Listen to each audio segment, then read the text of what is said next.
కేవలం ఎంతసేపు ఉన్నా కూడా ఏదో 4 వీడియోలు తీసుకుని పులి అక్కడ ఉంది ఇక్కడ ఉంది అని చెప్పి ఊరికనే వీళ్ళకి వీడియోలకి ఏదో ఏమంటారు వ్యూస్ పెంచుకోవడానికో లేకపోతే ఒక లైవ్లో ఒక కరెంట్ ఇష్యూ మీద ఎంతసేపు ఏదో పబ్లిసిటీ స్టంట్ కోసం ఉపయోగించుకున్నారు తప్పితే సీరియస్గా కమిటెడ్గా మనుషుల మీద వన్స్ ఒకసారి అటాక్ చేస్తే ఏం జరుగుతుంది అనేటువంటి శ్రద్ధ మాత్రం ఎక్కడ కనిపించట్లేదు.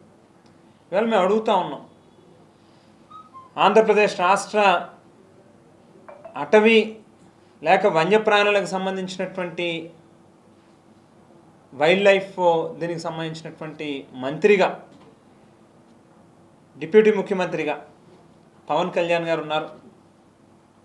మరి వేళ రాజానగరం నియోజకవర్గం ముఖ్యంగా జనసేన పార్టీకి సంబంధించినటువంటి ప్రజాప్రతినిధి అక్కడ ఉన్నారు.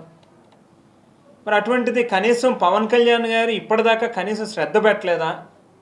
ఓ మంత్రిగా ఇంత ప్యానిక్కి గురవుతూ ఉన్నటువంటి పరిస్థితిలో ఇంత ఒక భయాందోళనకి గురవుతూ ఉన్నటువంటి పరిస్థితిలో ఆయన కనీసం కమిట్మెంట్ లేదా? ఆయన కనీసం చిత్తశుద్ధి లేదా?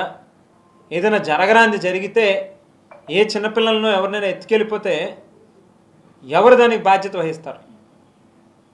5-6 రోజుల నుంచి మీరు పట్టుకోలేకపోతున్నారంటే అదేమైనా చీమా లేకపోతే దోమ అంటే నాకు తెలియగలుగుతాను. స్పష్టంగా మన వీడియోలో చూస్తే అంత గంభీరంగా అంత పెద్ద ఇదిలో అవతారం కనిపిస్తూ ఉంది. పులి దాదాపు 250 కేజీలు పైన ఉంది అని చెప్తున్నారు అటవీ శాఖ అధికారులు. మరి అంత పెద్ద శరీరాన్ని అదేదో దోమ కిందో లేకపోతే ఈగ కిందో కనిపించట్లేదు, దొరకట్లేదు, ఎక్కడో దాక్కుంది అంటే ఇది కేవలం